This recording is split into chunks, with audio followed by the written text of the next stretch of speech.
सूर्यवंशरे त्रिशंकु जड़े प्रसिद्ध राजा थिले। तांकर पुत्र हेउछन्ति महाराज हरिश्चंद्र। हरिश्चंद्र एते प्रसिद्ध सत्यवादी और धर्मात्मा थिले जे तांक कीर्ति जोगु देवराज इंद्र मध्य ईर्षापरायण होइगले। इंद्र हरिश्चंद्र को परीक्षा करिबा पई महर्षि विश्वामित्र को प्ररोचना देले। इंद्र को कहिबा अनुसारे महर्षि विश्वामित्र राजा हरिश्चंद्र को जोग बलरे स्वप्न देखाइले जे राजा स्वप्न रे ऋषि को समग्र राज्य दान करुछंती। परदिन महर्षि विश्वामित्र अयोध्या आसिले एवं निजर राज्य मागिले। स्वप्न रे करिथिबा दान को मध्य राजा वास्तव मानिनेले एवं विश्वामित्र को निजर समग्र राज्य दान करिदेले। महाराज हरिश्चंद्र सारा पृथ्वीर सम्राट थिले। निजर समग्र राज्य से दान करि सारिथिले। दान रूपे उत्सर्गीकृत भूमि रे रहिबाकू अनुचित मने करी स्त्री और पुत्र को संगरे घेनी से काशी चली आसिले। कारण काशी भगवान शंकर त्रिशूल उपरे उपस्थापित बोली पुराण रे वर्णित। तेणु ताहा पृथ्वीर अंतर्गत होइथिले मध्य पृथ्वी ठारू पृथक बोली विवेचना करा जाए। अयोध्यारू जेतेबेले राजा हरिश्चंद्र विदाय नेबाकू बाहरिले सेतेबेले विश्वामित्र कहिले, बिना दक्षिणारे जप तप दान आदि सफल हुए नहीं। तुमे दान स्वरूप एते बड़ राज्य देइछ, तेणु दक्षिणा स्वरूप 1,000 स्वर्ण मुद्रा दियो। राजांक पाखरे एते धनवा केउठु आसीबो? राज्य सहित राज्यर समस्त धन संपत्ति मध्य स्वाभाविक भावे दान होई सारिथिला। तेणु दक्षिणा देबाकू ऋषिंक ठारू 1 मास समय नहीं से काशी चली आसिले। काशी रे निजर पत्नी रानी शैव्या को जड़े ब्राह्मण निकट में बिक्री करदेले। राजकुमार रोहितास्यु सेतेबेले बहुत छोट होइथिले। रानी को अनुरोध क्रमे ब्राह्मण ताकू निज माँ साथी रे रहिबाकू अनुमति देले। स्वयं हरिश्चंद्र निजको जड़े चंडाल को बिकिदेले। एही उपाय रे 1,000 स्वर्ण मुद्रा जोगाड़ करी से ऋषि विश्वामित्र को दक्षिणा देले।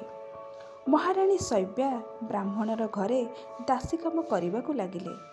एणे चंडालर सेवक भावरे राजा हरिश्चंद्र श्मशान घाटरे जगुआली काम कले।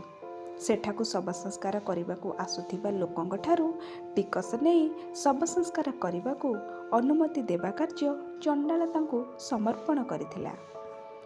दिने ब्राह्मणर पूजा निमित्त फूल तोलिबा बेले राजकुमार रोहिताश्व को साप कामुड़ी देला। खूब शीघ्र सापर विष देह सारा खेलीगला। फलरे रोहिताश्वर मृत्यु हेला। रानी शैव्या को सेतेबेले केही धैर्य देबाकू नथिले कि केही पुअर शव को श्मशान रे पहुँचाइबाकू नथिले। बाध्य होई कांदी कांदी से निज हाथ रे पुओ को उठाई एकाकिनी राति रे श्मशान रे पहुँचिले। पुअर शव को दाह करने नेबा समय रे हरिश्चंद्र पहुँची गले एवं श्मशान घाटर कर मागिले। बिचारी रानी को पाखरे पुअर शव को घोड़ाइबा पई कन्ना खंडे भी न थाए। राजांक कंठस्वर से तांको चिन्हि पारिले एवं कांदी कांदी कहिले, महाराज ए तो आपणक पुओ ही मरी पड़ी। मो पाखरे कर देबाकू कौन जे अछि देवी। हरिश्चंद्र को बहुत दुख लगिला, किंतु से निज धर्म रे अटल रहिले।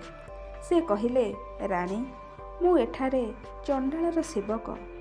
मो मुनिवर आदेश जे कर नदेले एठारे केही शवदाह करिपारिबो नाही। एहाकू पालन करिबा मो पई धर्म।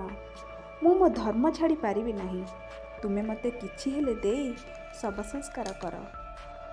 रानी कई कई होई कांदी उठिले एवं कहिले, मो पाखरे केवल मु पिंधिथिबा शाढ़ीटीए अछि। आपण एथिरु अधा नहीं जांतु। रानी निजर शाढ़ी चिरिबाकू उद्यत हेबा मात्रे तत्क्षणात् सेठारे भगवान नारायण, इंद्र, धर्मराज प्रभृति देवता और महर्षि विश्वामित्र प्रकट होइगले। महर्षि विश्वामित्र कहिले, कुमार रोहित मरी नाही।